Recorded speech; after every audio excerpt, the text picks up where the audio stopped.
Welcome to Far East Wargaming, bringing you another Heresy Thursday.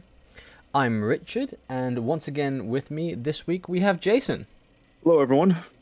So, this week we're bringing you another Legion review, and this time we're doing the 20th Legion, the last Legion, the Alpha Legion, the Legion of, well, all Legions, right? Yeah, I mean, isn't every Legion a member or Alpharius a member of every Legion? I don't know. Yeah, I mean that joke does get kind of played out a little bit, but yes, they are the sneaky boys of the Heresy universe and the 40K universe. You never know where they are. They've always got plans built upon plans and lies upon lies. This is another one of the Legions that I really enjoy playing a lot. It's not so straightforward, but it's very fun and different play style, I think, to many of the other Legions. Well, it is a relatively small legion in the lore itself and also in what we have for the rules, but there's a lot of complexity to it that really means it's not a simple legion to play. Yeah, I mean, there's all kinds of shenanigans that you can pull, which we'll discuss in just a moment, whether it's through the warlord traits, the ability to mass infiltrate units, their legion special rule. I mean, yes, there's a lot of thinking that sometimes goes into what you're doing, but it's not complex thinking. And what I mean by that is a lot of the rules are actually really straightforward.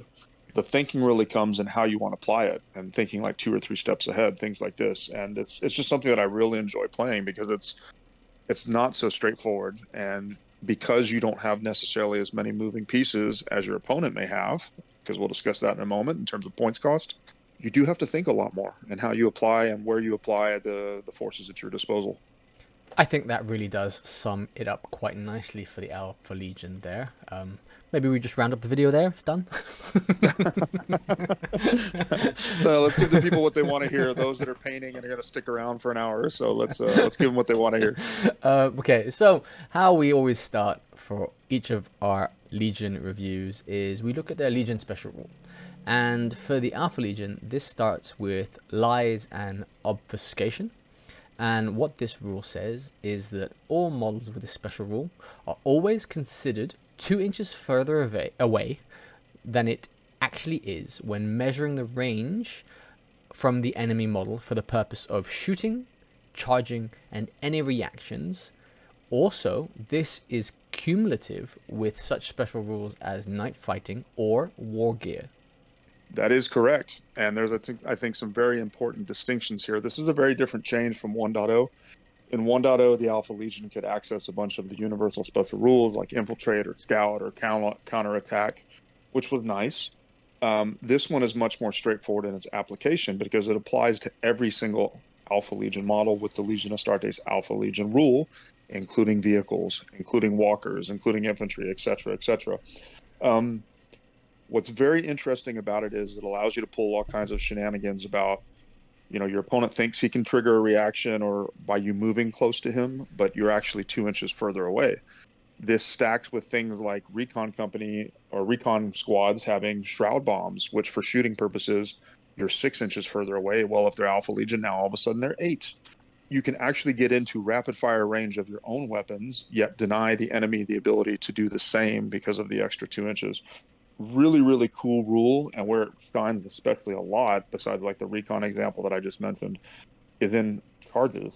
Because being an additional 2 inches further away, a 7 inch charge is now all of a sudden a 9, much less likely to go off.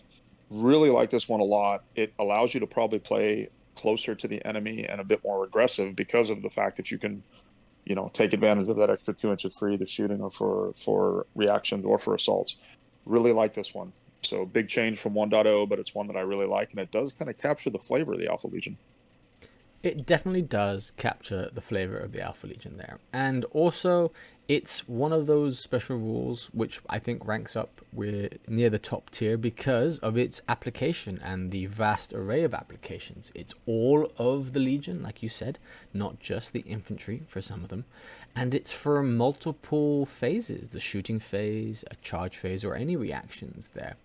And when you start getting it cumulative, it gets even stronger. So I think you've done this to me a few times, just being outside of my actual shooting range, just because just because of your special rule. And when the opponent, me, forgets that, it really messes with the plans. And you made a very valid point about the charge distances. The 7-inch charge is kind of the perfect distance you want to be on an average of 2 dice. Now you're suddenly 2 inches further away. Chances of getting that charge off reduce quite significantly, and allows you the room for the counter charge if you have those units that do so. The sad thing is, we'll talk about the special units in themselves, but they don't really have too much that is chompy in the close combat for the Alpha Legion. No, they don't. We'll talk about it in the special units because there is some stuff that can punch. Where they really get their value is out of the other part of kind of their Legion rule. I don't think it's necessarily a Legion rule. We'll talk about it just in here in a second. It's called the Rewards of Treachery. Now, this used to be in 1.0 part of a Rite of War. You had to unlock the Rite of War to actually use this. But now the Alpha Legion can do it all the time. And essentially what it says is they can select units from other legions, replacing that legion rule. You know, for example, Legion of Astartes Blood Angels or Legion of Astartes Salamanders with Legion of Astartes Alpha Legion, and then you can take a unit of this. So like in our most recent bat rep, I was able to take a unit of 5 Fire Drakes as Alpha Legion Fire Drakes, and I have some, Terminators from the Iron Warriors painted up. I have some other units that I want to paint up for the Alpha Legion. It's kind of an extra little bonus, a little cherry on the cake, or on the ice cream, whatever you want to say.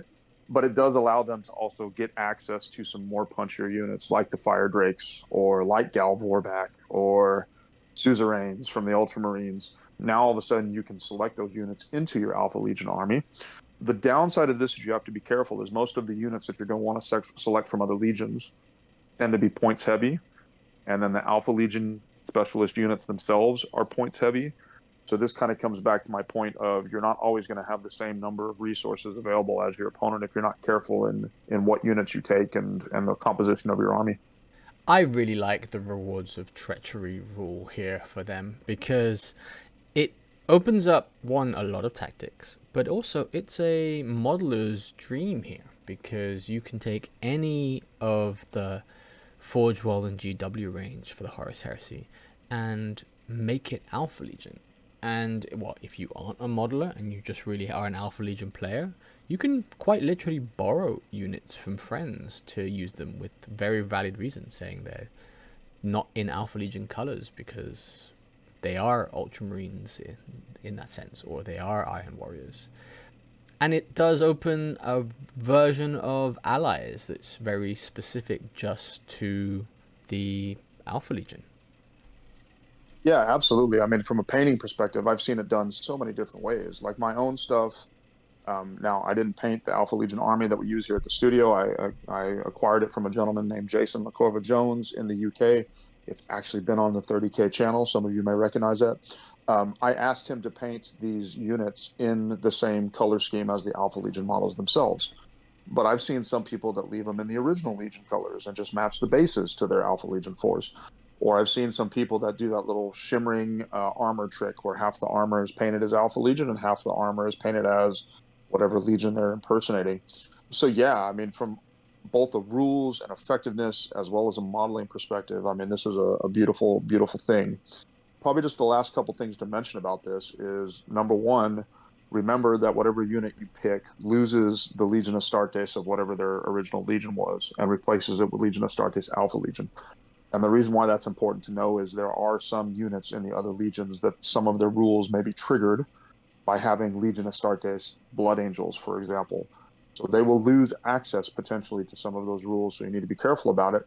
And if it's a unit that, for example, could be taken as a retinue of an independent character with Legion Astartes Blood Angels, now all of a sudden you can't just take the Fire Drakes and make them a dedicated retinue for your Alpha Legion Praetor. So that's important to note. The other thing that's important to note is whatever units you take, they would fill the same Force Org slot in the Alpha Legion list as they do in their original list. So it's not like all of a sudden you can take Iron Havocs as troops. They would still be a heavy support choice in an Alpha Legion force. So it's just important to clarify those 2 points. Try to get that right, and also just be wary again of what units you select because it's possible that some of them could lose a portion of the rules. Those are some very valid points, and it does add to the complexity of the Alpha Legion. But I still think this rule here has a lot more upsides than potential downsides. And just the flavor is great. I love seeing people convert the Alpha Legion units, the other Legion units to Alpha Legion here, even though sometimes I don't like to play against it. How about the advanced reaction? You want to talk about something people don't like to play against? Yeah. The advanced reaction for the Alpha Legion is called Smoke and Mirrors, and it's quite aptly named because what it allows is, like all advanced reactions, once per battle, this time during the shooting phase, when an enemy declares a shooting attack against a entire unit composed of Legion Astartes Alpha Legion, before the attack is actually done, the unit may redeploy, and they can redeploy anywhere within 12 inches of the original position and scatter d6 inches from that selected point. All terrain rules apply there. Then one model is placed, and all the rest of the unit must be placed within 6 inches of that model and at least 1 inch away from enemy models, and of course maintain unit coherency. Now, after this redeploy is done, the opponent can resolve their shooting attack if that shooting attack is still possible. Yeah, absolutely. So, I mean, talk about messing with somebody's plans. I mean, there's a couple important things to remember about this. The way the rule is written, it says units and models. It doesn't say infantry. So theoretically, you could pick up other Alpha Legion units and move them using this rule, not just your infantry. So that's important to note. There's so many different ways to play with this. I mean, you can pick up a unit and all of a sudden take it out of line of sight. The unit that shot at it loses its shooting attack, so it's basically wasted. I've used this in our most recent BAP rep where I picked up a unit that was about to get charged by a Death Star, and I did some shenanigans that way. So yeah, I mean, it's a really, really cool one. It's very flavorful. When applied in certain situations, it can be a game winner for you, or at least something that swings the battle. It's still not as powerful as those advanced reactions from certain legions that allow you to get off free charges in the opponent's turn or things like this. I mean, but this is a really, really good one that can be applied in so many different manners. I mean, it's just really, really nice. You just got to be careful because you are going to scatter D6. But yes, I mean, nice. I like this one a lot, and it should be used every single game. It's not an advanced reaction that you may not use or you might forget to use. There's definitely going to be a purpose for it every single game. Yeah, I like it because it can be used in a variety of ways. It can be used, of course, as most people I think would use it, defensively to get your key unit out of, for instance, a plasma fuselage. Sorry, is that the right word? A plasma. Well, Fusillade? Yeah, fusillade. Yeah. What's the American doing correcting English? I don't know what's going on here. But because that can wipe out one of your key Terminator units or just one of your key Artificer units there and get them to safety. But in certain scenarios, it could actually be used to get you onto objectives, to secure them at vital moments in the game.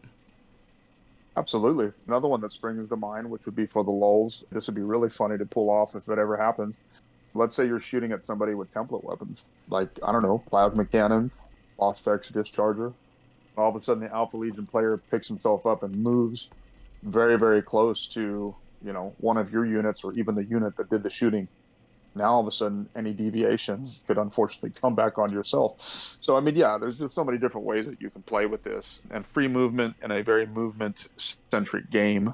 The Heresy is movement-centric, even though there's a heavy emphasis on shooting. I mean, anytime you're playing objectives, this is a very useful one. So many different applications. Well, then moving on, we should look at the Alpha Legion's Warlord traits. And, like the other Legions, they have 3 Warlord traits. Funnily enough, being Alpha Legion, they have a Loyalist-only Warlord trait, but then 2 Allegiance unspecified traits there. Yeah, that's correct. So the Loyalist-only one is called the Mobius configuration. And what this does is it's selected for your Warlord if the Alpha Legioner is playing as the Loyalist. And if you're using allies, so it's a bit trickier one to use because it's only applicable when you're using allies. Whatever Legion you select as your allies, they get the fellow warriors level of allegiance, because in most cases, most other legions, they don't like partnering with the Alpha Legion as allies. They're distrusted allies on the Matrix, which means they're much more limited in terms of how they can interact between the two. But what this one does is now all of a sudden you're fellow warriors, which does open up the possibility of inter-legion, inter-unit, inter-model collaboration because of the rule on the Matrix for fellow warriors. So that's where it has a lot of use. The second part of it is if you take an allied detachment using this warlord trait, if that allied detachment gets wiped out, you get an extra victory point. So you almost want to send your allies to their death. It's so Alpha Legion, right? I can think of a lot of applications for this. Number one, I mean, you take the smallest possible allied detachment you can. You take something that's nasty that you want to go, it's either going to get shot up or it's going to be a Death Star for the opponent to deal with, and it's probably going to die. You take full advantage of that to get that extra free victory point, which is huge. And when you combine this with something like another Rite of War that gives you bonus victory points that we will talk about in just a minute, the Alpha Legion player has the opportunity to give themselves as much as 4 victory points outside of the normal mission parameters. Again, this isn't the trait that you're going to probably see be taken the most because of the fact it only really works with allies.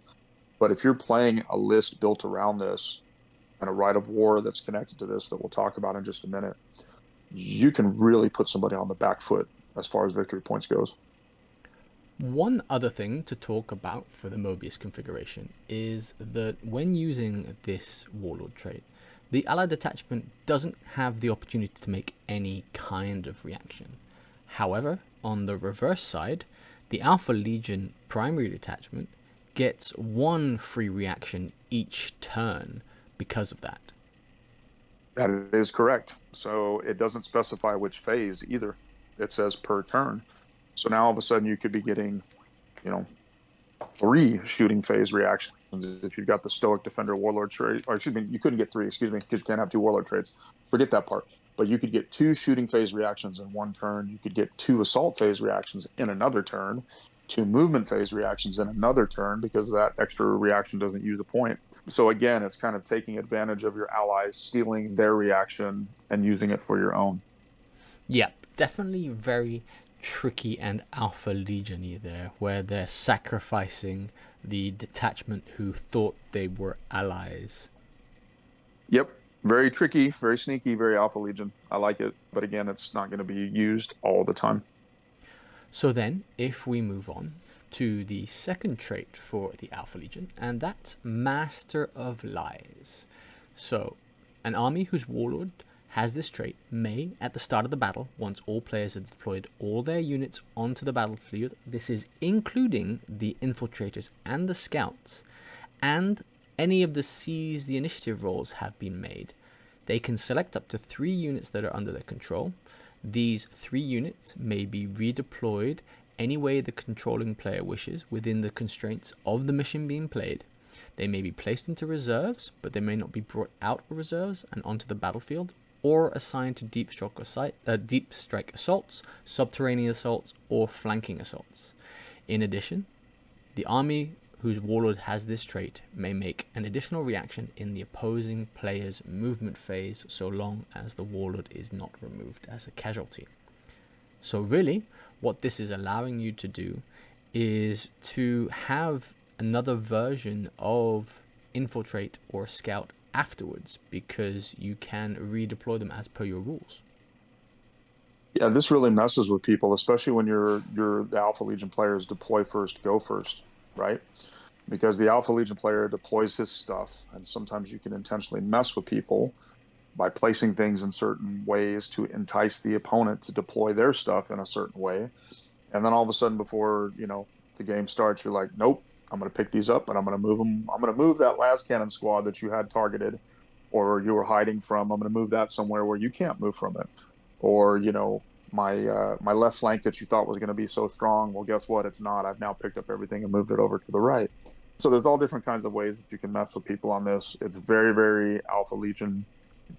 I like this one a lot. You'll definitely see this one as a pretty popular choice. I think the only downside is the fact that the extra reaction is in the movement phase. I mean, it's a fair trade-off for the shenanigans that you can pull with your deployment. Well, what I like about this is because it's done after infiltration and scouts, you know the final disposition of the enemy's forces there, including your own infiltrators and scouts. So you could, like you said, you could play tricky in terms of the standard units that are in your deployment zone, but you can also move your infiltrators away from positions they may have been compromised in, or just change the tactic of the game with the infiltration units because they can still be infiltrated after they've been redeployed. Yes, and this stacks with a lot of other things that we will talk about in a moment. I mean, there's certain characters in the Alpha Legion that can give infiltrate to extra units. There's certain Alpha Legion units that have infiltrate baked in. There's all kinds of little shenanigans you can go back and forth with by combining these two or three different opportunities of the interactions. So yeah, this one is a really strong one, and that's why it's also a fairly popular choice for Alpha Legion players. The final one is Hydron Excursor there. And do you want to bring us through that one, Jason? Yeah, this is a very popular choice. This is one that I play with a lot. Basically, the Warlord with the trait, he can select one variant of the Legion Astartes X special rule other than Alpha Legion at the start of the battle. And before any models are deployed, the Warlord at any unit he joined gain a bonus of +1 to hit all to hit rolls, which would be shooting and assault, against that chosen variant of the Legion Astartes X. So what it basically means, if my opponent is playing Blood Angels and I choose Blood Angels, my Warlord and the unit he joins +1 all to hit rolls against any Legion Astartes Blood Angels. Really, really powerful. It's one of the few ways I think that I can think of where you can get blanket +1s to hit and shooting and in close combat. I mean, that makes it really, really, really nice. And because you can essentially select any opponent to use this against, it's also very good. Just keep in mind it doesn't work against Solar Aux because they don't have the Legion Astartes rule, just like the Mechanicum don't have the Legion Astartes rule. Militia, Demons, they in most cases don't have the Legion Astartes rule. So if you do happen to go up against an opponent and you're playing on some sort of event or some sort of game where your Warlord traits have to be selected before you submit your list or before you know who your opponents are, then there is the possibility that it's going to be a worthless Warlord trait. But all in all, it's a pretty popular one. And then the last thing that makes it also really popular is it has the bonus reaction in the shooting phase, which is the most popular choice in Heresy for obvious reasons. And this is the reason why Hydron Excurser is such a powerful and popular choice for Alpha Legion players. Yes, I think this is the one you see most utilized if you're looking at the Legion specific Warlord traits for the Alpha Legion there. The +1 to hit in both shooting and melee is a quite nice addition, especially with the importance of the weapon skill difference in this current edition of the Horus Heresy, and making a 5+ to a 4+, if it was the case, or a 4+ to a 3+, which is more likely the case, really increases the number of wounds you'll eventually get at the end of the combat. Oh, it's huge. I mean, Command Squad, Thunderhammers, Weapon Skill 5, picking on anybody at Weapon Skill 4, they're hitting on 2s, right? Because they would naturally normally hit on 3s, and then it's a +1, so it's 2s. Shooting attacks, if you're Warlord, I don't know, let's say you're picking for whatever reason, you're picking a Master of Signals or an Armistice as your Warlord. Now, all of a sudden, if you attach him to a shooting unit, that shooting unit is ballistic skill effectively 5 with the +1 to hit, which makes a squad of las cannons even more terrifying. So yeah, this is just a great trait, and whether your Warlord is choppy or shooty, this one's going to be useful. Now, if we move on to the Rite of Wars for the Alpha Legion, there are only two, but there are two quite strong ones in terms of what benefits the Alpha Legion. Yeah, the first one is called Coils of the Hydra. This one has been changed a lot since 1.0. And 1.0 allowed you to do things like mess with Seize the Initiative and reserves and things like this, which is probably very annoying to your opponent, naturally. What it does in terms of benefits is you get up to 3 units now as your rewards of treachery. Not just 1, 3. Now, the FAQ has answered this for those of you that wanted to take, I don't know, Suzerains and Full Mentaris and second unit Full Mentaris. You can't actually do that. The FAQ says that all 3 of the units, they have to come from the same legion and they have to be the exact same unit. So it would be 3 units of Suzerains if you wanted to do this, which is a good choice. 3 units of full Mentaurus. Hey, that's a great choice. So that's one of the benefits and the most powerful one. The second benefit is any units selected in the detachment who are not the Rewards of Treachery units basically get fearless until any one unit of reserves comes in. So this one is really, really nice, right? Because if your Rewards of Treachery units or other units, you plan on doing a lot of reserve shenanigans, and it's Alpha Legion, why wouldn't you? Anything that kind of starts on the table is going to be fearless, which is really nice. And then the last one is all units selected as part of the detachment without the Rewards of Treachery special rule. Once again, bonus of +1 to all to hit rolls made for them and all attacks made during the player turn in which they are deployed onto the battlefield. So again, more bonuses to hit, which is really, really nice. Limitations, any of the Rewards of Treachery units, they must be deployed on the battlefield at the start of the first turn, so they can't be your reserves, but obviously your Alpha Legion stuff can be. A detachment using this Rite of War must include a number of units selected without the use of Rewards of Treachery equal or greater than the Rewards of Treachery units, basically. These units must begin the battle in reserves, assigned to a deep strike, assault, subterranean assault, flanking assault, or other option that requires them to start in reserves. So now the downside is you've got to have more units than the treachery units, and those units have to start in reserve. So it does force some of your stuff into reserves. So you got to kind of have a lot on your army construction when using this Rite of War. But if you're the kind of person that likes taking the other legions' good stuff and putting it into your Alpha Legion force, then this is a really nice one to have. You do have to think through your army construction a lot more, however, due to the limitations and the way the benefits work for this Rite of War. It's a fluffy one. My overall opinion is I don't play with 3 units of full Mentaurus, for example. I wouldn't want to play with 3 units of full Mentaurus, but I'm just using that example. So I don't play this one too much. I mean, I think it's not bad. I just think that the other Rite of War is better that we'll talk about in just a moment.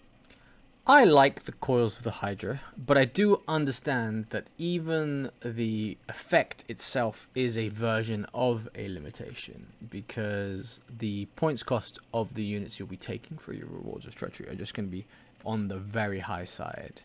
And if you're not playing a friendly list, it can be honestly quite scary. I myself play Emperor's Children mainly, and the thought of the coils of the Hydra having 3 Sunkiller squads or 3 Cacophony squads, all with, well, the special rules for the Alpha Legion themselves, redeploying all over the place, or just infiltrating up the board, scares me quite a lot. It could make very aggressive close combat ones by doing this. If you infiltrated a bunch of, well, Scissorin or World Eaters or anything, or Emperor's Children Palatine Blades as an example, up the board there, it can be quite a nasty shock to somebody who just thinks they're going to be playing Alpha Legion to suddenly not be under their predisposed assumption that Alpha Legion is mainly a shooting army, and suddenly there's 3 very tanky, very deadly units quite close to you on turn 1. Yeah, absolutely. I said this in our Night Lords review as well. The Alpha Legion, because of this Rite of War, well, actually both of their Rites of War, and because of the costliness of their special units, they play much better at bigger points values. So one of the reasons why I don't play this one that much is we typically don't play 4,000, 5,000 point games. We have, but that's not our usual play. Our usual play is like 2, 5, 3K for regular games and 1,500 to 2K for Zone Mortalis. You can't really use this one in your smaller points games because, again, those units that you're going to be selecting are going to be very points heavy. But yeah, I would also say, there's no wrong or right way to play, but I don't want to be that guy bringing 3 units of Sun Killers with my Alpha Legion, because that might be a little bit over the top. Yes. Well, I think it would be, but it has not been unheard of for some people to bring these kind of lists, and I don't think you keep friends for very long after doing so. Yeah. Well, your meta may vary, right? Moving on to the second Rite of War, and as Jason was saying, that's the Headhunter Leviathan, which perhaps could be considered a more usable Rite of War in the smaller points games, because what this does, it allows you to take your Headhunter kill teams as troop choices and fast attack choices here. It also allows you to have a additional victory point for the Slay the Warlord objective if you manage to get that. And all of your units in the first turn that are all composed of Alpha Legion, Legion Astartes special rules gain the 5+ Shrouded special rule if they're at least 12 inches away from the enemy. And this is for free. Yes, it is. A lot of nice effects, right? I mean, Headhunters as troops frees up your other slots. Just remember Headhunters, we'll talk about it in a minute, but they don't have lines. So you do have to be careful about that. Getting the extra victory point for Slay the Warlord, as I alluded to earlier, combined with Mobius configuration Warlord trait, where you get another victory point for getting your allies killed. Again, this is how you can gain some extra victory points quite easily. The Shrouded for infantry and Alpha Legion people, or excuse me, units with those rules, that's super nice. Now, there are some limitations. If you do take any vehicles in this Rite of War, they have to be in reserves. And a detachment using this Rite of War has to include more fast attack choices than heavy support choices. This is an interesting one, the second limitation. The first one is pretty strong. Vehicles starting off the table, so things like your Scorpius. I mean, some of those vehicles would suffer from losing that extra turn. It says more fast attack than heavy support. So if you take 0 heavy support, you still have to take 1 fast attack. That's a pretty big limitation, right? Because a lot of people want to take, say, 2 or 3 heavy support choices. Well, now all of a sudden, how are you going to find, that many fast attack choices? It's going to have you locking into things like flyers, bikes, or jet bikes, excuse me, or seekers. Now, seekers are a popular choice because they're really, really good, and as Alpha Legion, they're even better. But yes, just be aware of the limitations, because you are going to be probably losing some of your heavy firepower depending on what infantry you've taken, due to the fact of your vehicles and your heavy support choices get kind of limited. Well, you have to bear in mind that you can put your headhunters as fast attack choices. They don't have to be the troop slot. And there's no real difference for you in most things, maybe other than Zone Mortalis, where you pay an extra few points for reinforcement points for fast attack there. But in a normal standard game, you could quite easily put your headhunter kill teams that you're choosing for this Rite of War as your fast attack choices to help bolster that discrepancy between heavy support requirements. Yeah, that's true. You can take those headhunters as fast attack. And to be honest, this Rite of War and Zone Mortalis is just growth. We discovered that in our bat rep, because if you take the headhunters as troops, they only cost 1 point to be on the table, and they can infiltrate. So it's pretty nasty. But yeah, you're right. You can take the headhunters in the fast attack slot. But again, just in general, because you have to take more fast attack, you are going to have less heavy support. You are going to be limited by the vehicles in reserves. You just need to think about where you're going to get your anti-tank firepower from in the first couple turns before the rest of your big boys and the big guns can show up and back you up. Well, that's enough about the 2 Rites of Wars for the Alpha Legion. Now let's move on to the Alpha Legion's armory, and they've got some quite fun weapons at their disposal. These are really cool. So the first one is power daggers. These have changed a bit since 1.0. Anybody with the Legion of Astartes Alpha Legion rule and the character unit subtype may take a power dagger for 5 points. This is big, which we'll talk about in just a moment. They're counted as power weapons. They're only strength 3, but they are AP 3. And then they have sudden strike 1, which is a +1 to your initiative when you charge. Now all of a sudden your guys are initiative 5. And breaching 5 up. So many people say, oh, well, it's only strength 3. It only wounds on a 5. Well, yes, but every wound is breaching AP2. So that makes them very, very useful. The other thing that makes these things useful is they're not a specialist weapon. And so they allow you to get bonus attacks for another close combat weapon. For example, you give your Terminator Sergeant a chain fist, or your Terminator character, anybody that's a character model, with a chain fist. Chain fists are not specialist weapons anymore. So now all of a sudden you have a way to actually get a Terminator character with a chain fist and extra attack just by paying 5 points for the power dagger. These also come stock on headhunters, which makes them very useful, because when you spam, a squad of 10 headhunters with these is generating a mountain of attacks on the charge. And then, yes, those are only wounding on 5s, but every single one of those is going to be an AP2, and the sudden strike means it's initiative 5. So you can finish off a lot of weakened opponents very quickly before they ever even get a chance to swing back with these things. Yes, and your Ultramarine Fulmentaris Terminators suffered from that. And I think it honestly is the factor of the sudden strike. And even though in the armory it's an upgrade for characters, the special units, mainly the headhunters, have it as standard, which makes them extremely deadly there. Even though the unit itself is only weapon skill 4 for close combat. So it's, well, against a elite Terminator unit, it's hitting on 5, wounding on 5, but each of those are breaching. And, well, as we'll talk about for the headhunters themselves, there's other special rules that help make them even more deadly. Absolutely. Well, then, there's also a variation of the bolter, the Bane Strike bolter here. And this is an upgrade for independent characters and seeker squads. You shorten the range for a Bane Strike bolter to 18 inches, but you up the strength to 5, and you make them breaching 6. So, is it a decent trade-off for the lack of range? I don't think so. The reason why I don't think so is, I mean, something like Seekers with Kraken Bolters, you probably don't want to give the Kraken Bolters up because the Kraken Bolters are really good. Veterans can exchange their regular bolters for these for 2 points a model. That's probably one of the applications that I might see these in. So, like, let's say you've got a squad of 10 veterans and they've all got Bane Strike bolters, bolt pistols, and chain swords. I mean, that might be viable. But because of the shorter range, in most cases, you're not going to be rapid firing. If you're 9 inches away from somebody and rapid firing, that means that you're not charging unless you have, relentless or something like this. You don't want to be that close trying to fish for 6s, right?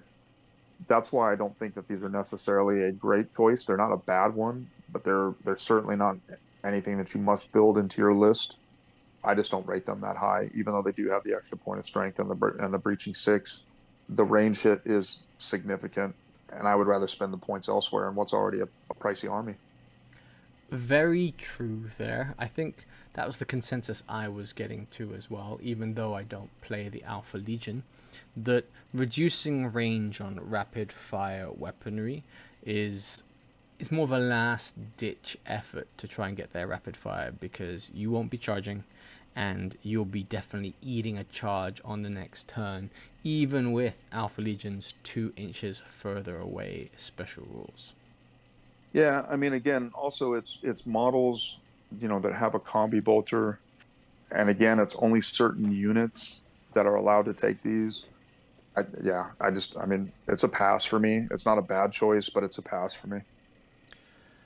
Well, then, the last thing in the armory, again, something very Alpha Legion-y here. It's a Venom Sphere, and this is eligible to any character, and they can take one for 10 points. It has an 8-inch range. It is strength 1, but that really doesn't matter because it's assault 6, poison 3+, and 1 shot. Yeah, it's a fluffy choice. It's changed. I think they improved it a little bit from 1.0, if I'm not mistaken. But it's 10 points, and it's 1 shot. I mean, if I'm going to spend 10 points on a 1-shot weapon, it's probably a combi weapon, right? Depending on the character. I would rather, have like a combi plasma or a combi melta or even a combi volkite, which is a minor combi weapon. I would probably rather spend the points on that than Venom Spheres. I mean, yes, it's assault 6, but I mean, okay. I just don't rate it higher than some of the other shooting choices that you'd rather spend the points on. But by all means, if you have the points in your list, take it. I mean, it's a free extra little something. But no, I just don't rate them very high. Well, what I think it suffers from, as opposed to like Phosphex and such, is that it lacks the AP required to take things down that you'd want to. Marines themselves, but what you're truly trying to take down with these special weapons is the Artificer or Terminator armored guys. And this really, even though it's a 3+ poison, 2+ saves are just going to be shrugging these off. Yes, absolutely. So again, I mean, all fair points, and I think again why I just don't see these as very useful in most cases. So moving on from the armory, we have the Alpha Legion Special Consularis, the Saboteur, which is an upgrade for the Legion Centurions. Yes, and he's on the cheap side. He's only 15 points, and I think he's a very useful 15 points. He's changed in 1.0. In 1.0, he used to do this little pre-game attack that hit the rear armor of people's vehicles and blew up Spartans before the game ever even started. I can see how that would be annoying. But what he gains now is he comes with the Infiltrate Scout and False Color special rule, as well as Skirmish Unit subtype. And remember, Skirmishers get +1 to their cover save, so that gives them more durability. He can't be the Warlord, however, and he can only join Seeker Squads or Headhunter kill teams. But that's not bad, and I'll tell you why. Like False Colors, so a unit entirely of models with this special rule may not be targeted with a shooting attack as long as the unit with this special rule has not made a shooting attack at any point in the battle. Once they make a shooting attack or successfully charge, then this special rule has no further effect, nor does the special rule restrict the enemy from declaring charges on the unit or the model. He doesn't pass this on to whoever he joins. It's only his own thing. But essentially, he's guaranteed that he's going to be able to shoot at least once, no matter what, right? He can't be targeted at all until he actually shoots. The charging restriction or lack of restriction, you have to be careful. It doesn't mean that you can just run your guy up the table like an assassin. The enemy still can charge him. When combined with all of his rules, this is what makes him very interesting, because for war gear, in addition to the special rules he gets for only 15 points, he gets free melta bombs, free breacher charges, free shroud bombs. He can select a nemesis bolter for 5 points only. Cannot select a combat bike, a jet bike, or a jump pack. This guy's a budget vigilator in many ways, right? He gets a nemesis bolter for only 5 points. He's got shroud bombs by default, and then thanks to the Legion special rule, he's 8 inches further away from shooting attacks. And oh, by the way, you can't shoot him until he shoots. And oh, by the way, he gets a bonus of +1 to his cover save. So if he's in ruins, he's a 4-up cover save, which is even better than his refractor field he's going to be carrying. Yeah, he's a little cool little sniper, and he's probably going to be able to snipe one thing turn one. And maybe if he lives and stays out of range, depending on how you deploy him with the Infiltrate and the Scout, he can be really annoying, shooting a unit every turn, killing the Vexilla or killing the Sergeant, or forcing those pinning checks. So all in all, a nice little package for only 15 points. Yeah, using false colors offensively to try and get within melter range or something along those lines really makes him a sacrificial console. So probably not the best way to do that. I do like the way they've changed this. Maybe I am a bit biased because I have been on the receiving end of the Saboteur in 1.0 for some of my vehicles, even though it's quite hard for them to get it off. If they do get it off, I lost I think it was a Sicaran Venator for the first time I ever had one on the field without it even really moving. So yeah, I accept responsibility, I think, for that. But yeah, I can definitely see how the previous version was annoying. I like this one much more, and he does have some use. But again, I mean, you're going to have to weigh that against some of the other more useful, Centurion choices, the Consularis that you can upgrade them to. But he's useful, and he does have a use. Yeah, when we're talking about utilizing efficiently points, especially for the Alpha Legion, I think they might benefit from things like the Chaplain a bit more. I think every Legion actually benefits from having a Chaplain in one of their units, just for the survivability or the deadliness in close combat that they provide. So it's nice to have a option for a Saboteur, and I'm sure, again, as we talked about with the Alpha Legion, the modeling possibilities are vast on how you model this model, whether he is more of a scout or actually something along the lines of a guy holding a white flag because of the false colors thing, and he just moves through the table under the false pretense of parlay. Yeah, it's fun. It's a fun model to work with, but I don't really see him being played all that often. Nope. But yeah, if you're going to choose a Vigilator, choose this instead. I think it's just a better package. Well, that's all of the special rules and war gear for the Alpha Legion. And now we're moving on to the units. And as with every Legion, we always start with the Primarch, the big band themselves.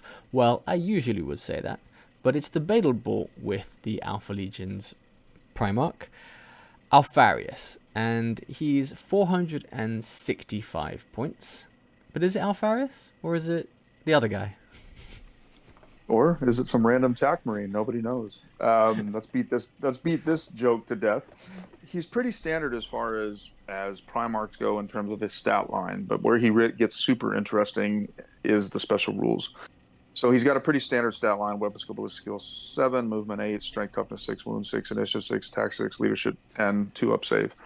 He comes with the Pythian Scales, which is his armor, the Pale Spear, his weapon, the Hydra Spite, his shooting weapon, some Venom Spears, if you want to shoot those, frag grenades.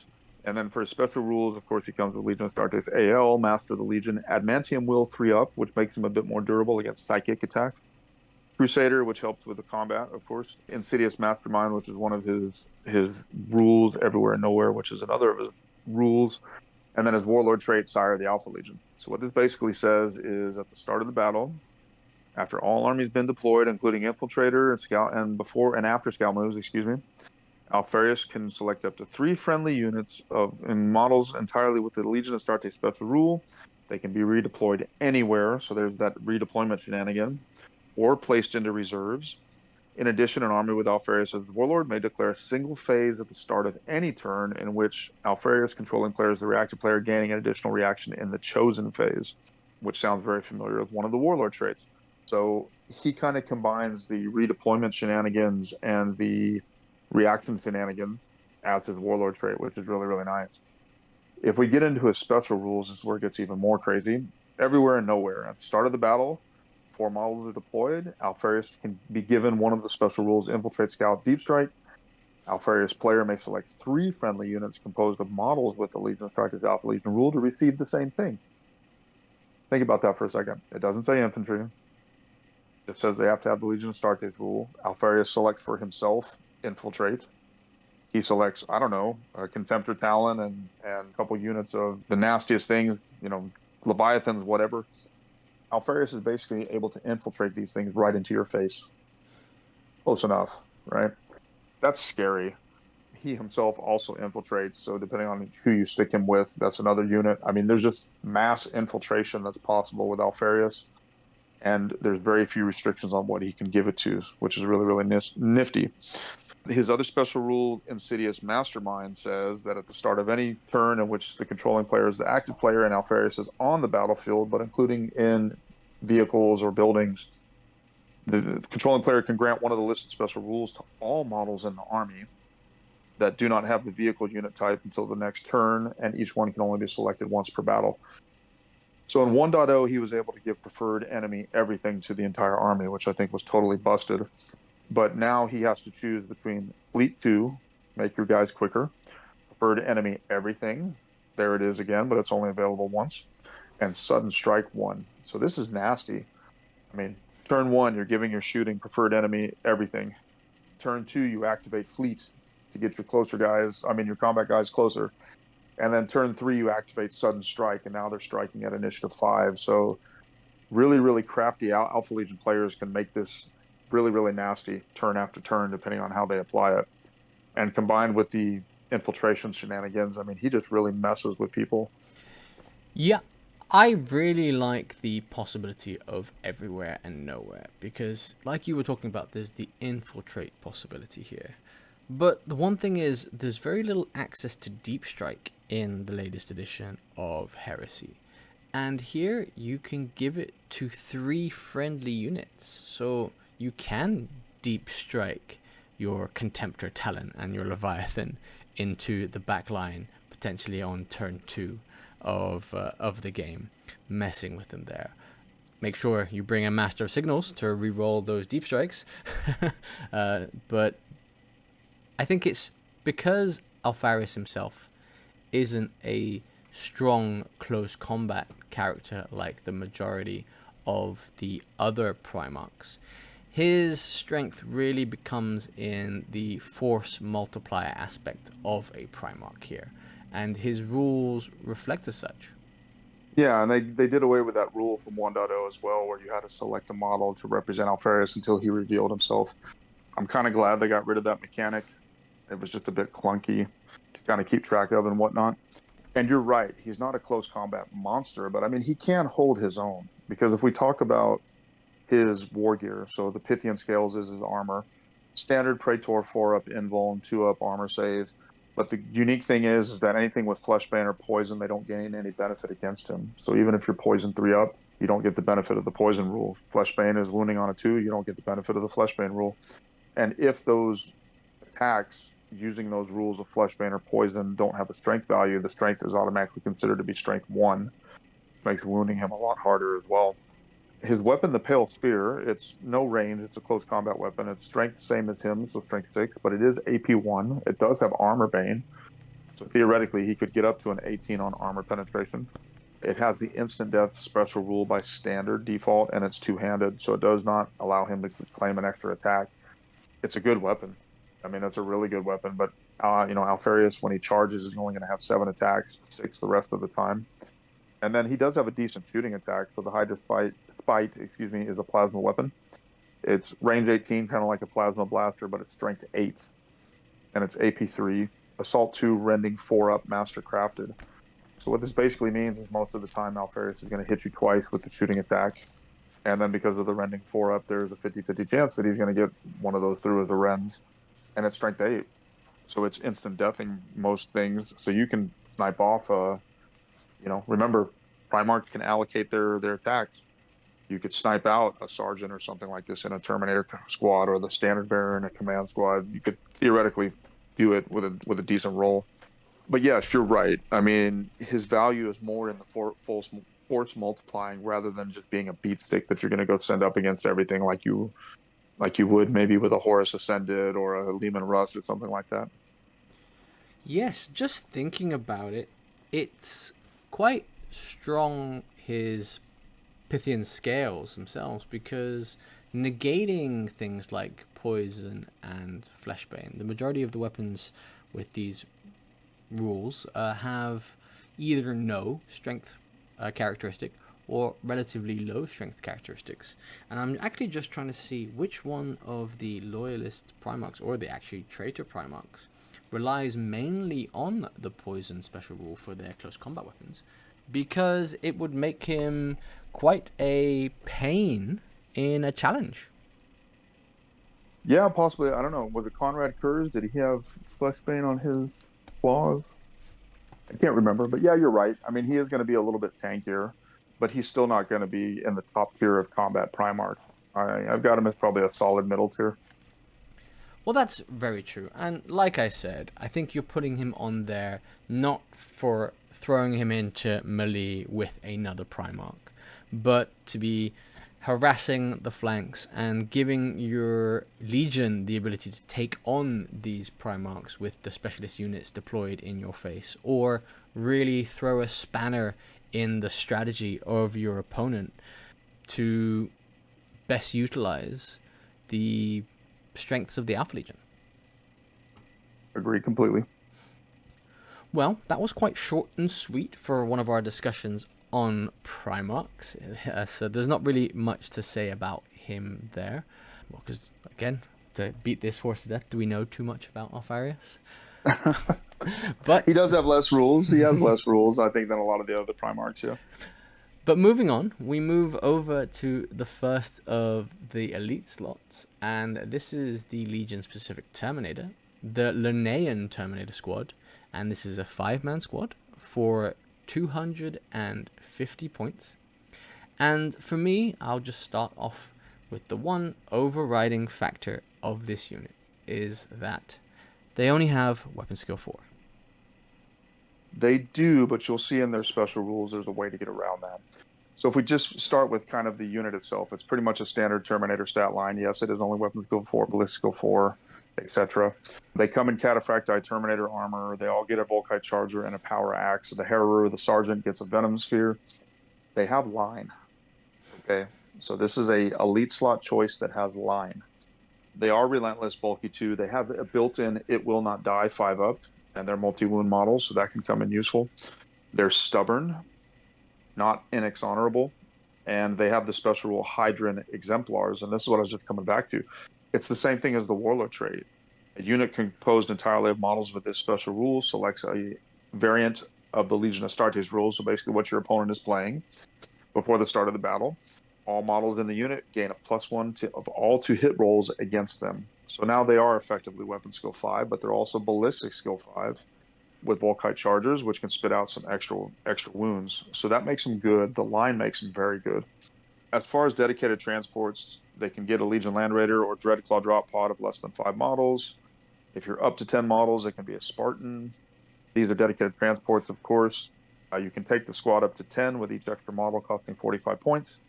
You can replace the Volkite chargers for heavy flamers. Meh. Conversion beam cannon, 15 points. On a unit you want to go reach out and touch something. Meh.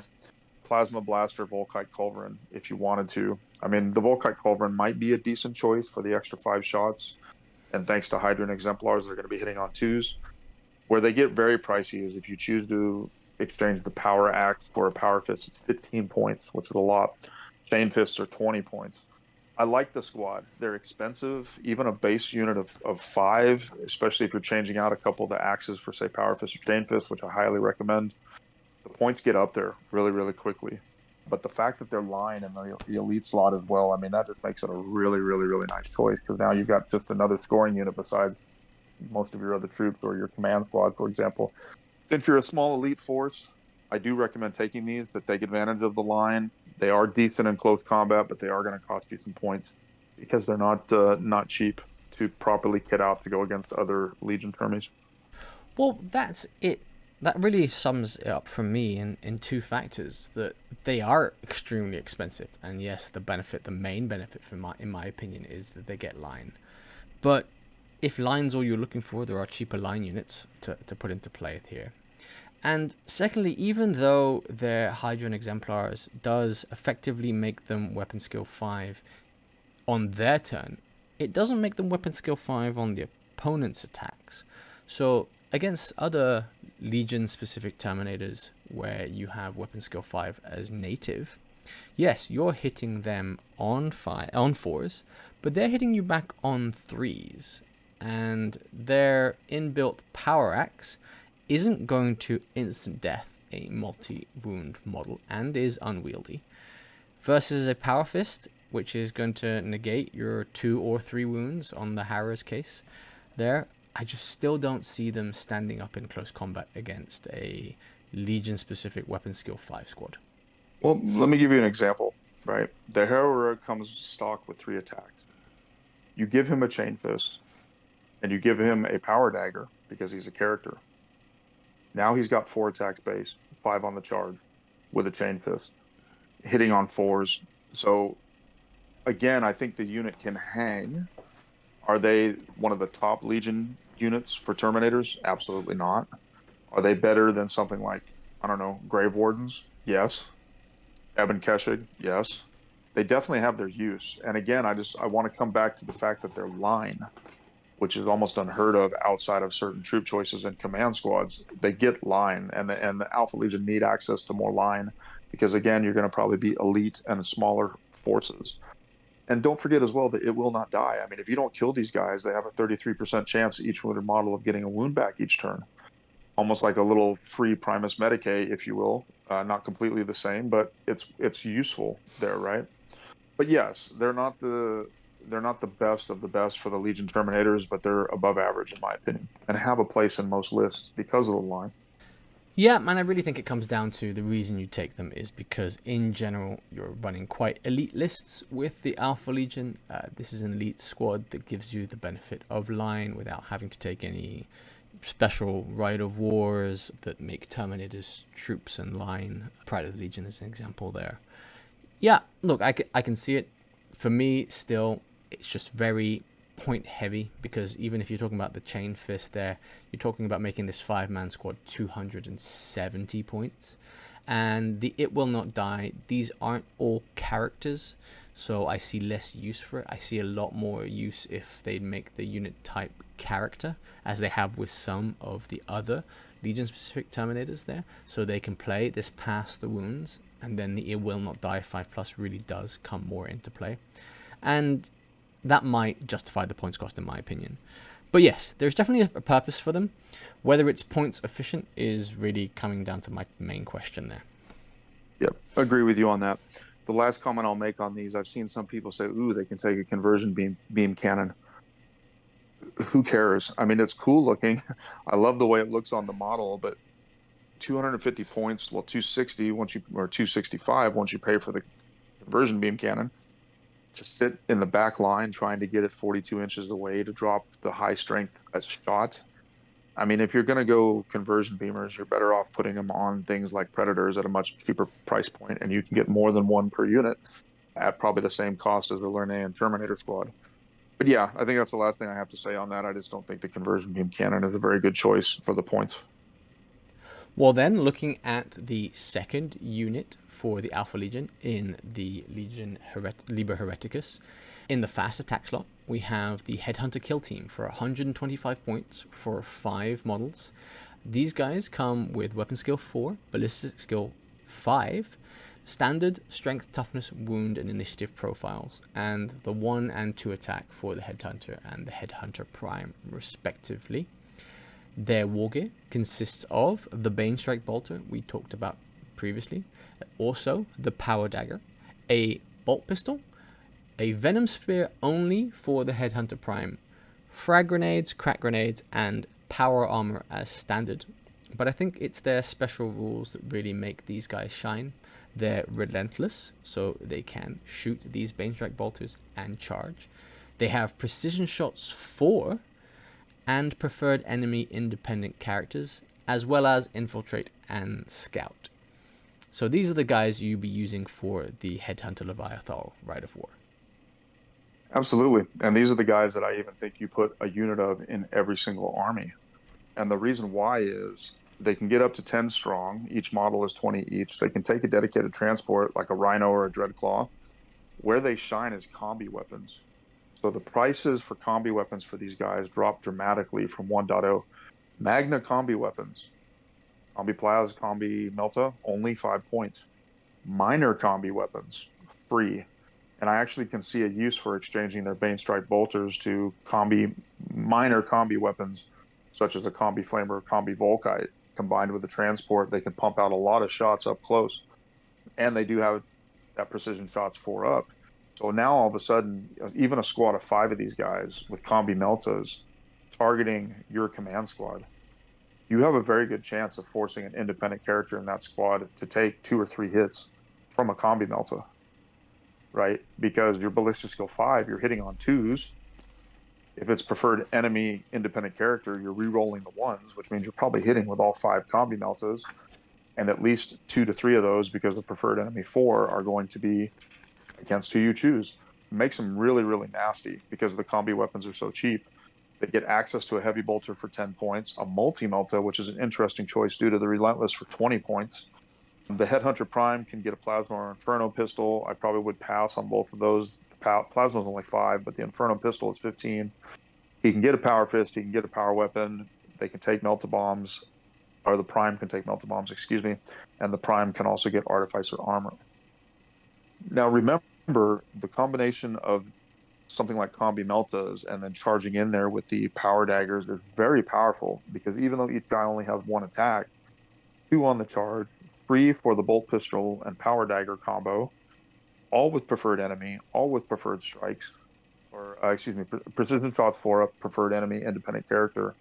A squad of 10 of these guys on the charge is nothing to sneeze at, because they will probably kill your important stuff in whatever they charge at, because of all those power dagger attacks and the other special rules. I like these guys a lot. I think they're worth their points now, and I think they have a place in any list, because you can very easily use them as a little suicide squad to go pick on something really nasty and knock it down a notch. I like these guys a lot. They're not line, unfortunately, but I can understand why. They're only 1 wound models, so you do have to remember that as well. But I think you get a lot of really good value out of these because of the special rules and because of the cheap access to major combi weapons. Yeah, I like these. 1, from a modeling point of view. 2, you have to remember, with combi weapons now in the new rules, you can fire off all parts of the combi when you do. For the Magna, on the 1-shot time, you can still fire the bolter. And for something like a Combi Volkite, I think it's Combi Volkite Charger, I think it's 15 inches. If you're within 12, you're rapid firing your bolter and also getting 2 shots of Strength 5 Volkite. You're pumping out a lot of hits on precision strikes, precision shots, and deflagrate in the case of the Volkites there. Or even the free access to grenade launchers to get some pinning action in, which might help the rest of your army out. Yeah, and the multi-melt is a surprisingly really good choice on these because of ballistic skill 5. Hitting on 2s, multi-meltas are twin linked, re-rolling the miss. Yeah, I mean, I like this unit a lot for every reason that you mentioned and everything that we've already said. From a modeling perspective, you can still get the accessory kits from Forgeworld, so get them while they last. With the chopping, you can put them on the Mark 6s, the new Mark 6 if you like. A really, really cool unit that wasn't actually played as much in 1.0 because just their cost and their rules and stuff just didn't make them as attractive. They've really gotten a bit of a glow up here in 2.0. I like these guys a lot. And I like the Headhunter Leviathan Rite of War a lot, so even more reason to take a lot of them. Yeah, I think with all the way their combined special rules come in here for the Alpha Legion, the Headhunters having 1 wound isn't such a downside because you tend to be infiltrating them in somewhere. You tend to be moving them out to shoot and kill something, and then charge them at initiative 5 with the sudden strike, hitting on 4s in general and killing on 5s because you're breaching on 5 pluses there. Yeah, it's a very killy squad, and once you've rounded them out to 10 men, I think you're 225 points as standard, plus another 50 points if you're making everything Magna combi weapons. It's a pricey unit, but definitely gets a lot of work done and has a vast amount of versatility. Probably one of the most versatile units in the whole game. Totally agree. Staple for every list that I make, at least. And I'm shocked if an Alpha Legion player doesn't use these at all. Well, for another unit choice that isn't in the Liber Hereticus, but is in the exemplar The Battle of Nightcron City, is the Alpha Legion Effort Disruption Cadre for 145 points. And these ones, for me, are kind of a strange choice of when you would select them or why you might select them. They have some interesting usage. So 5 Recon Marines, they're 2 wound Recon Marines, ballistic skill 5. Okay. They come with Bane Strike shotguns. They're AP5 shotguns, but they have shred, so re-rolling failed to wound rolls, breaching 6 up, and concussive 1. And if you want to, you can swipe out the Bane Strike shotguns for Nemesis bolters. So they basically become a 2 wound recon squad, right? For a very similar, price point. So that's not too bad. And then they also come with what's called a Hydra Whale Disruption Array, which it doesn't damage anything, but it debuffs leadership, which combined with night fighting could put a lot of units at -2. It disables augury and Vox equipment until the start of the next player turn, so you can mess with that as well. You can make the squad up to 10. You can give them power daggers for only 25 points for the entire squad, melta bombs for only 5 points each. So they can go vehicle hunting, or they can snipe, or they can just try and use their shotguns to get in close and mess with people. Not bad, actually. And the Bane Strike shotguns, compared to some of the other special shotguns, that we've seen elsewhere, they have the combination of shred and breaching, which means they're going to have a little bit more output for shooting, right? The Nemesis bolters, the downside of that is, you can get cheap power daggers, so you can actually make a mountain of attacks on the charge with these guys as well. So it's a toss-up whether these will be better than Seekers, but again, they become 2 wound models, so that kind of helps out a little bit. I like them. I like them, again, for messing with stuff. A unit of 5 is not expensive. I can see use for them, right? Again, you've got the opportunity to cause some problems with the little shenanigans built into their rules if you want to be disruptive and stuff like that. And the point itself for a unit of 5 is just not that expensive.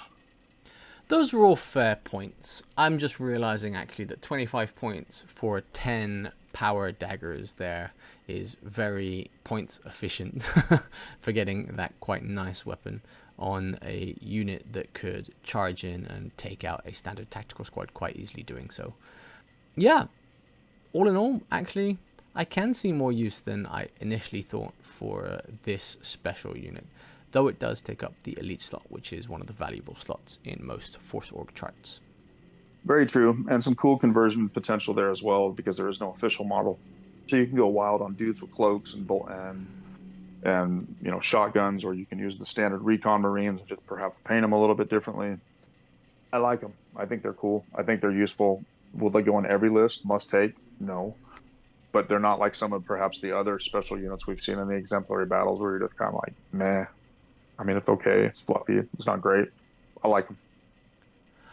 Well, then moving back to the Liber Hereticus, and we're looking at the characters now. And the first HQ is an Exodus the Assassin for 165 points, Movement 7, Weapon Skill 5, Ballistic Skill 6, Strength 4, Toughness 4, 3 wounds, Eye 5, and 3 attacks as base with a leadership of 9.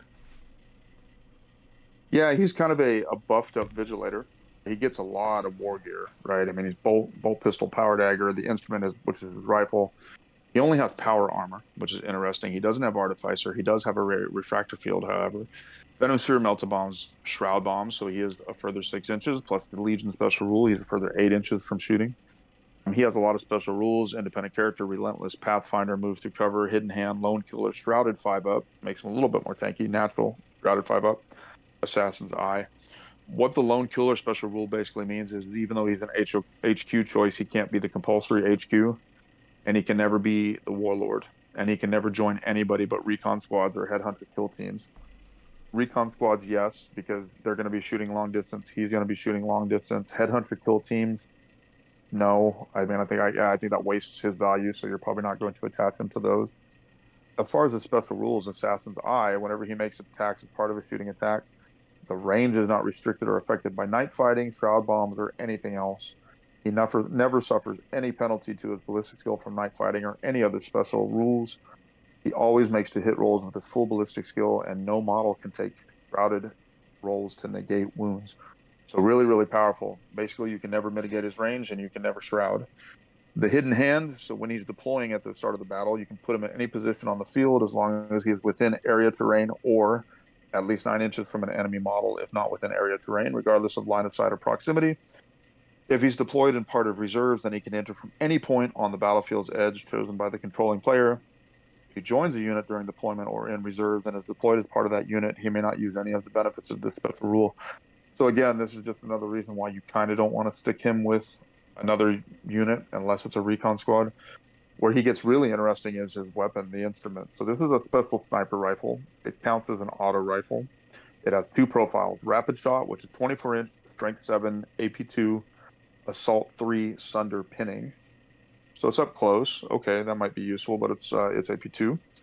Execution shot, 72-inch range, strength 7, AP1, heavy 1, sniper, sunder pinning, deadly aim. And what deadly aim says is if he doesn't move when he shoots, it's brutal 2. So this is basically a brutal 2 sniper rifle. It's not going to instant death, however, because it's only strength 7, but the brutal 2 kind of makes up for that.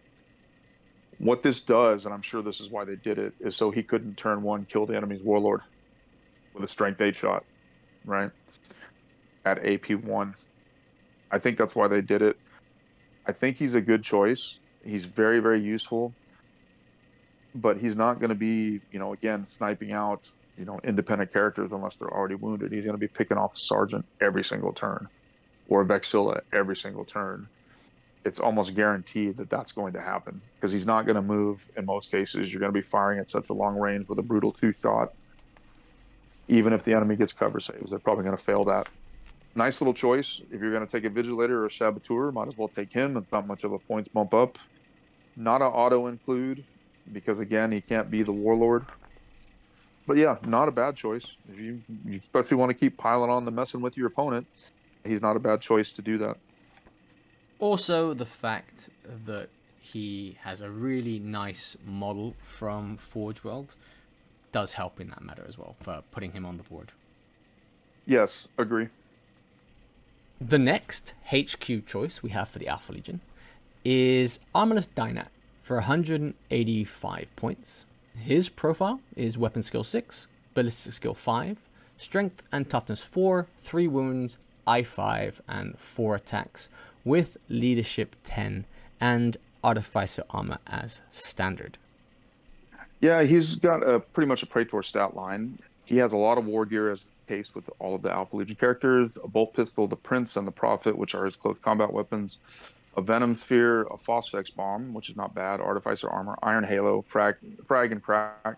Special rules: Master of the Legion, so he can be your HQ independent character. Relentless Precision Strikes 4, which is nice. Weapon Master, which we'll talk about in just a minute. And then his Warlord trait is the Harrowing. So the Harrowing basically says at the start of the battle, before any models are deployed by either player, the controlling player with Dynat can select 3 friendly units composed entirely of the Alpha Legion special rule and the infantry type, and give all of them one of the following rules: either Infiltrate Scout or Counter Strike 1. You can make an additional reaction in the movement phase as long as he's alive.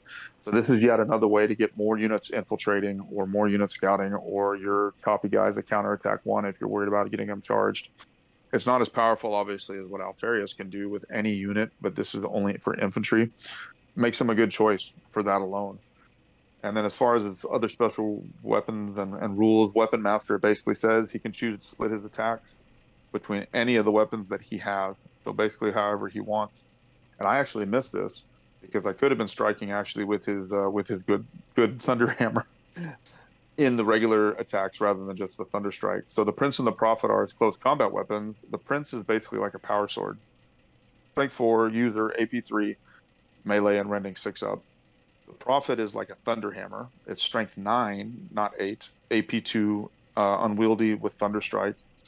And what it says is Thunderstrike is if he has the Prince and he gets a successful hit with the Prince, his power sword, then he can get an extra attack at initiative step 1 with the Prophet.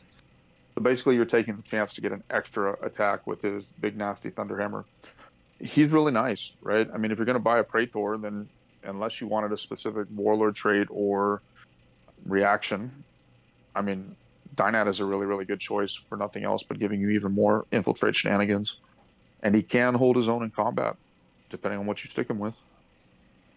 Yep, I think the strength of the Legion characters is in their force multiplying effect and the ability to affect other units, whereas most of the Legion specific HQs are unit specific in their benefits or the model themselves.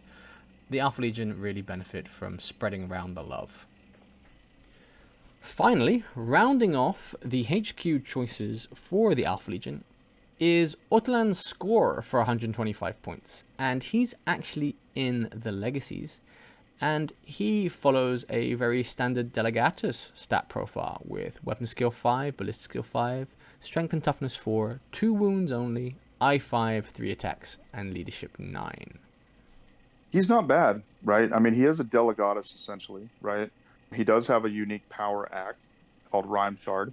He does have that same trick as a Delegatus, which is once per game, you can basically auto-pin, unpin, or auto-rally units that can draw line of sight to him. His Warlord trait is only benefiting him. It's not a force multiplier. So basically, he has a feel no pain that increases later on in the game. So it makes him a little bit more tanky. However, as part of his Warlord trait, he does allow you, during any of your opponent's turn, he can make an extra reaction in the reaction phase without using a point.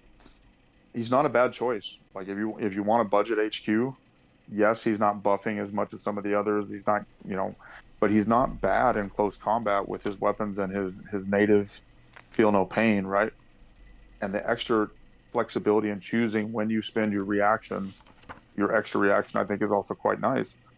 Probably the only downside about Otolon scores, you got to convert him, right? Because the official model was only through, I think, Warhammer Fest or the Horus Heresy weekend or something like that, like a few years ago. So he's really hard model to get a hold of if that's your thing. But he's not a bad choice. If you're going to run a lower points army and you're going to run a Delegatus, why not run him? Not bad. Yep, for a bit more than what you get for a Delegatus with upgraded power axe, you get just only really 2 benefits. You're working at leadership 10 for the Honor of the Legion instead of the inherent leadership 9 that a Delegatus has. And the Brehm Shard is basically a master crafted power axe. That's really the only benefit there. +1 strength, AP2 unwieldy. So yeah, nice to have. And it is sad that these models that come out, they make rules basically for models that they only release in extremely limited numbers for special events there. And I think this model is quite hard to get on the secondary market. It is, yeah. I have the luck of getting a hold of one, but I had to pay a pretty penny to get it. It's a shame because it's a cool looking model. But yeah, I mean, not much else to say other than that he's a pretty decent choice. Not an auto include, but good and a great looking model. I mean, hey, what else can you ask for? Well, it is a HQ with a free feel no pain where you don't have to put a what's it called, Primus Medicate in there with them. So yeah, it is quite nice. That really rounds up all of the characters and units for the Alpha Legion. I think really, again, one thing I want to wrap up this discussion with is, if you were looking to start from scratch, Jason, for another Alpha Legion force, what would be the things you'd be buying from Games Workshop right now? And potentially, what would be the things you'd be buying maybe from other parties to help boost this? It's a great question. I would be buying the starter box, of course. The Alpha Legion are infantry heavy, and there you go. You get access to a large number of infantry, a Contemptor, a Spartan. It's, 2 characters. It's a useful choice for this Legion for sure. I would most certainly be buying the Headhunter upgrade kits from Forgeworld while they're still available.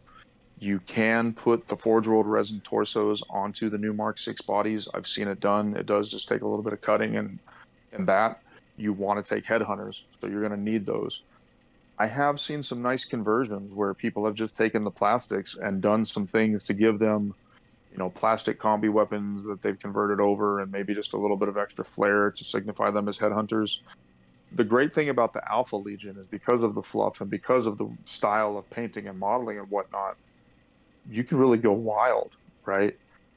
Start with the main box. If you have your heart set on a certain rewards of treachery unit from another, legion, grab a hold of that. You can convert Lernaean Terminators out of the standard plastic cataphracti. As a matter of fact, in our Alpha Legion force, that's exactly what was done, with some green stuff and just a couple extra bits. Focus on infantry first, because the Alpha Legion play is a very infantry-heavy army. Not just their units, but because of some of the restrictions on things like Headhunter, Leviathan, putting vehicles in reserves and stuff like this. Definitely focus on infantry. Get the stuff for the basic tactical Marines, heavy support, Headhunters. Get some Terminators to use however you want, and you've got a very effective Alpha Legion force. It's not like some of the other Legions where you have to drop a bomb to get access to their Forgeworld special units.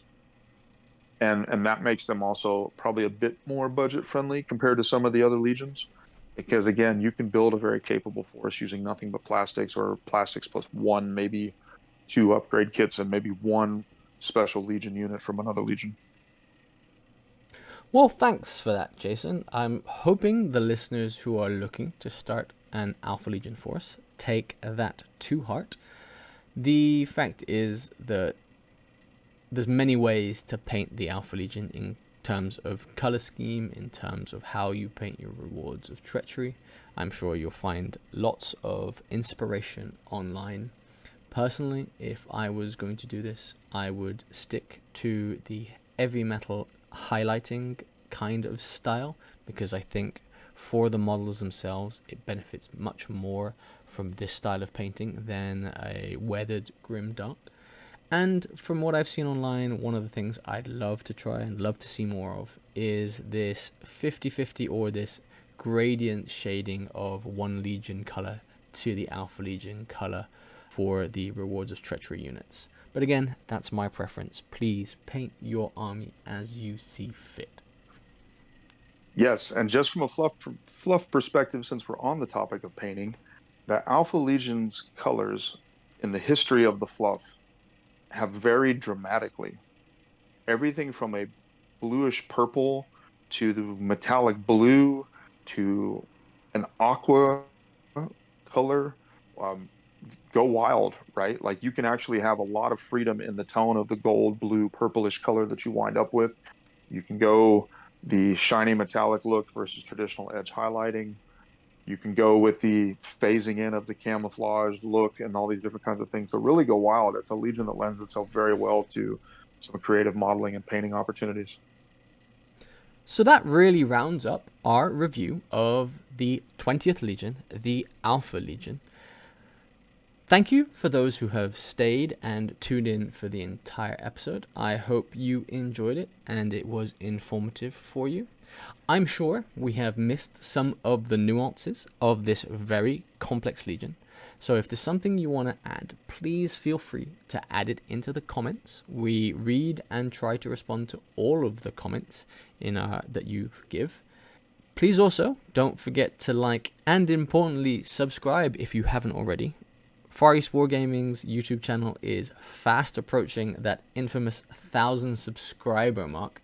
And for all those who have subscribed, we want to thank you from the bottom of our hearts for tagging along on this journey with us at Far East Wargaming here.